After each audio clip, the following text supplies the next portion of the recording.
Donald Trump, vous le connaissez. Il adore Twitter, il adore l'or, il déteste perdre, il pensait avoir tout vu. Des fake news? Allons donc, 2 impeachments? Du travail d'amateur. Mais rien ne l'avait préparé à ça. Son ennemi juré? Pas Biden, pas Poutine? Un canard, oui, un canard. Et pas n'importe quel canard. Un colvert particulièrement impertinent, avec du caractère et une coiffure impeccable. Le décor? Central Park? Trump, fulminant à cause de quelque chose, probablement une mauvaise critique de son swing au golf. C'est là qu'il l'a vu, le canard, glissant sur l'étang, sans peur. Trump, qui n'a jamais reculé devant rien, s'est approché. Les lignes de bataille étaient tracées. Ce qui s'est passé ensuite est digne d'une légende, ou du moins d'un rêve fiévreux très étrange. Ça a commencé subtilement. Le canard, imperturbable face à l'ancien leader du monde libre, a continué à nager. Trump, habitué à l'attention, a essayé d'attirer l'attention du canard. Il a pointé du doigt, il a fait signe de la main, il a même fait son truc bizarre avec ses cheveux. Rien. Le canard n'était pas impressionné. Trump, son ego blessé, a recouru à des tactiques indignes d'un homme de son âge, ou de n'importe quel âge d'ailleurs. Il a essayé de l'éclabousser. Il a imité son cancanement mal. Il a même jeté un morceau de son bagel à $5000.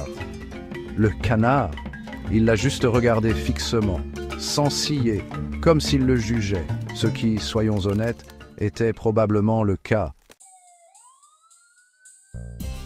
Les nouvelles vont vite, surtout les nouvelles concernant un ancien président faisant une crise à cause d'un canard. Internet a explosé. Des mèmes sont nés. Que Canardone était en tendance mondiale. Les animateurs de talk-show de fin de soirée se sont régalés. Colbert a fait un segment de 10 minutes sur la diplomatie aviaire. Fallon a écrit une chanson. Même Corden a réussi à caser une blague ou deux entre 2 sessions de carpool karaoké. Les analystes politiques étaient perplexes. Était-ce un jeu de pouvoir, un signe d'instabilité, un appel à l'aide? Personne ne savait. Mais tout le monde avait une opinion, sauf le canard. Il était probablement quelque part en train de profiter d'une sieste bien méritée.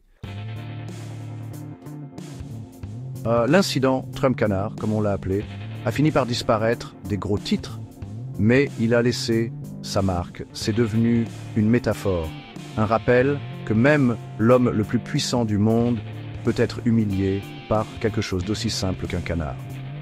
Trump, pour sa part, ne s'en est jamais vraiment remis. Chaque fois qu'il pensait faire un retour en politique, quelqu'un mentionnait le canard. Et il se retirait à Mar-a-Lago, vaincu, pour s'entraîner à Putter et peut-être réfléchir à la nature inconstante de la gloire, de la fortune et des ennemis à plumes. Le canard, il est devenu une légende, un symbole de résistance.